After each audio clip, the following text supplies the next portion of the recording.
नमस्कार दोस्तों। आज मैं फिर आप लोगों के सामने एक बहुत ही इंटरेस्टिंग स्टोरी के साथ आया हूँ। तो चलिए कहानी शुरू करते हैं। बहुत समय पहले एक राजा था। उसके पास एक शानदार बगीचा था। उस बगीचे में तरह तरह के विचित्र किस्मों वाले फूलों के पेड़ थे। इनमें से एक नाशपाती का वृक्ष भी था, जिसके फल सुनहरे होते थे। राजा को वो वृक्ष बहुत ही प्यारा था। वो प्रतिदिन स्वयं बगीचे में जाता था और सुनहरी नाशपातियों को गिना करता था। एक शाम जब राजा अपने बगीचे में गया तो उसने देखा कि सुनहरी नाशपातियों में से एक कम है। उसे बड़ा आश्चर्य हुआ कि इतने कड़े पहरे के बावजूद एक नाशपाती कैसे गायब हो गई।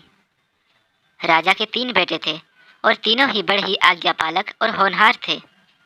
राजा ने अपने सबसे बड़े बेटे को बुलाया और कहा, आज रात को तुम्हें मेरे सुनहरी नाशपाती वाले वृक्ष की देखभाल करनी है और ये पता लगाना है कि नाशपातियों में से एक कैसे गायब हो गई। यदि तुम पता लगा सके तो मैं अपना आधा राज्य तुम्हें दे दूंगा।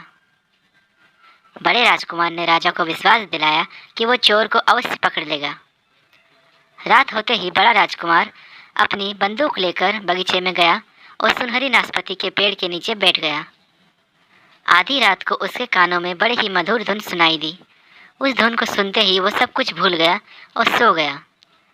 सुबह उसकी नींद जब खुली तो उसने देखा कि एक और सुनहरी नाशपाती गायब हो चुकी थी।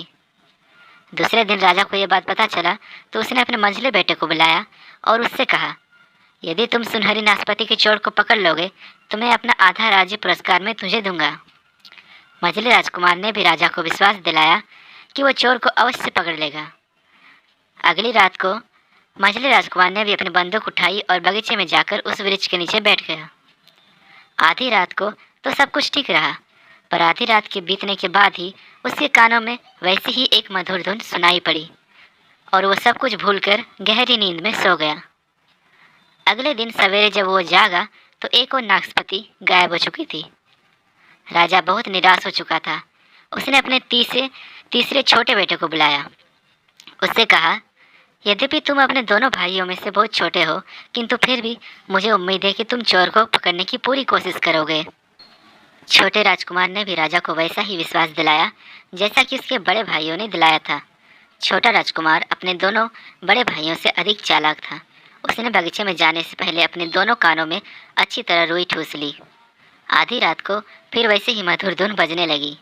छोटे राजकुमार को कुछ भी सुनाई नहीं दिया। कुछ देर बाद वो मधुर धुन बंद हो गई। उसने अपने कानों से रुई निकाल ली। थोड़ी देर बाद उसे किसी पक्षी के पंख के फड़फड़ाने जैसी आवाज़ सुनाई पड़ी। ठीक तभी उसने देखा कि एक सफ़ेद हंस पेड़ पर बैठा है और उसने सुनहरी नाशपाती को खाना शुरू कर दिया है। ये देखकर छोटे राजकुमार ने अपने बंदूक का निशाना उसकी ओर लगा दिया, मगर जैसे ही उसने बंदूक चलानी चाही, एक पतली सी आवाज़ उसके कानों में पड़ी, राजकुमार, मुझे मत मारो, मुझे छोड़ दो। राजकुमार ने ध्यान से ऊपर की तरफ देखा तो चौंक पड़ा। हंस एक बहुत ही सुंदर लड़की में बन चुका। ये आवाज़ उसी की थी। राजकुमार ने इतनी सुंदर लड़की पहले कभी नहीं देखी थी। उसने उस लड़की से कहा, मैं तुम्हें छोड़ दूंगा, मगर मेरी ये शर्त है कि मुझे सच सच बताओगी कि तुम यहाँ क्यों आती हो और सुनहरी नाशपाती क्यों चुराती हो। हंस कुमारी ने कहा, ठीक है, मैं बताती हूँ। मैं एक राजा की लड़की हूँ। एक दुष्ट डायन ने मुझे मेरे पिता के घर से उठा लाया है। वो पिछले 3 वर्षों से मैं उसकी सेवा कर रही हूँ। वो मुझे वापस जाने नहीं देती है। वो यहाँ से बहुत दूर रहती है, लेकिन उसकी नज़र हर वक्त मुझ पर ही रहती है। वो वहाँ तक पहुँचने के लिए तुम्हें 7 ऊंचे पर्वत, 7 गहरी घाटियों और 7 बड़ी बड़ी नदियों को पार करना होगा। क्या तुम में इतना साहस है कि तुम उस दुष्ट डायन की कैद से मुझे छुड़ा सको? क्या तुम मेरी सहायता कर सकते हो? राजकुमार ने कहा, मैं अवश्य तुम्हारी सहायता करूँगा, यदि तुम मुझे वचन दो कि तुम फिर कभी सुनहरी नाशपाती की चोरी नहीं करोगी। हंस राजकुमार को वचन दे दिया। राजकुमार ने हंस राजकुमारी से कहा, तुम मुझे उस डायन के पास ले चलो। इतना सुनते ही वो बड़ी खुश हुई और तुरंत ही पेड़ से नीचे कूद पड़ी। तुरंत ही वो फिर से हंस के रूप में आ गई और छोटे राजकुमार को अपनी पीठ पर बैठाकर वो दूर उड़ गई। 7 ऊंचे पर्वत, 7 गहरी घाटियाँ और 7 विशाल नदियों को पार करके वो एक शीशे की पहाड़ी पर पहुँचे। उस पहाड़ी पर लाल रंग का एक मकान था जो दूर से आग की तरह चमकता था। हंस राजकुमारी ने बताया, वहाँ उस पहाड़ी पर एक लाल मकान में वो दुष्ट डायन रहती है। उसकी 3 आँखें हैं। ध्यान से सुनो, वो तुमसे पूछेगी कि तुम यहाँ क्यों आए हो। तुम उससे कहना तुम उसे लेने आए हो जो पानी भरता है और आग जलाता है। जैसे ही वे लोग पहाड़ी के नज़दीक आए, हंस राजकुमारी ने राजकुमार को डायन के घर के पास उतार दिया और गायब हो गई। दरवाज़ा खटखटाने पर डायन ने दरवाज़ा खोला और पूछा, तुम यहाँ क्यों आए हो। इस पर राजकुमार ने कहा, मैं उसे लेने आया हूँ जो पानी खींचता है और आग जलाता है। बहुत अच्छा, डायन ने कहा, जो तुम चाहते हो वो तुम्हें ज़रूर मिलेगा, लेकिन उसके बदले में तुम्हें सूरज निकलने से डूबने तक मेरा अस्तबल साफ करना होगा। यदि तुम इतने समय में ये काम नहीं कर पाए तो तुम्हारे शरीर के टुकड़े टुकड़े कर दिए जाएंगे। राजकुमार उसकी धमकी से डरा नहीं। अगली सुबह जब डायन उसे अपने अस्पताल को साफ कराने ले गई तो उसने देखा कि वो अस्तबल इतना गंदा है कि जैसे कई वर्षों से उसकी सफाई नहीं हुई है। यहाँ पर 100 से अधिक पशु थे। अस्तबल को देखकर एक बात तो राजकुमार भी सोच में पड़ गया कि इतने कम समय में इसकी सफाई करना तो असंभव है, परंतु उसने डायन से कुछ नहीं कहा। डायन उसे अस्तबल में छोड़कर वहाँ से चली गई। राजकुमार को अकेले इतना सारा काम करना तो ऐसे था जैसे कि एक बाल्टी में पूरे समुद्र का पानी भरना। फिर भी उसने हिम्मत नहीं हारी और काम में जुट गया। दोपहर के बाद हंस राजकुमारी वहाँ आई। उसने राजकुमार से कहा, तुम थक गए हो, अब थोड़ी देर आराम कर लो, तब तक मैं कुछ देर तुम्हारी जगह पर काम कर देती हूँ। राजकुमार मान जाता है। वो एक तरफ जाकर लेट जाता है। लेटते ही उसे नींद आ गई।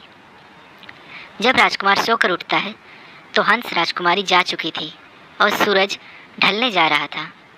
राजकुमार को बड़ा आश्चर्य हुआ जब उसने देखा कि सारा अस्तबल चमचमा रहा था। इसलिए वो तुरंत उठा और इस प्रकार काम करने लगा जैसे कि सारा अस्तबल उसने स्वयं साफ किया हो। इतने में ही डायन वहाँ आ गई।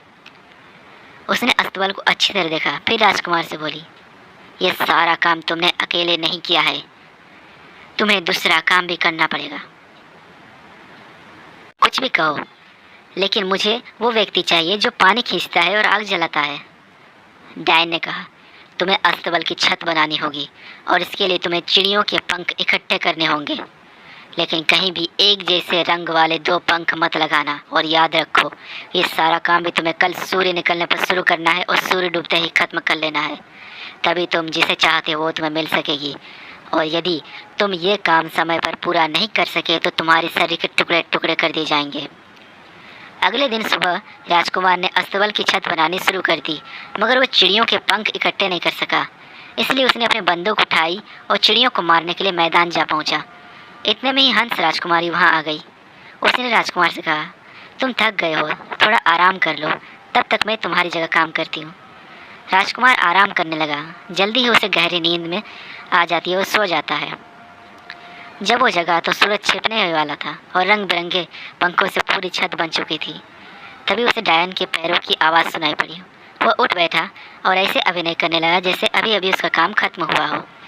डायन ने देखा कि पूरी छत बन चुकी है, उसमें कहीं भी एक रंग के 2 पंख नहीं लगे हैं। उसने राजकुमार से कहा, तुमने ये काम अकेले नहीं किया है,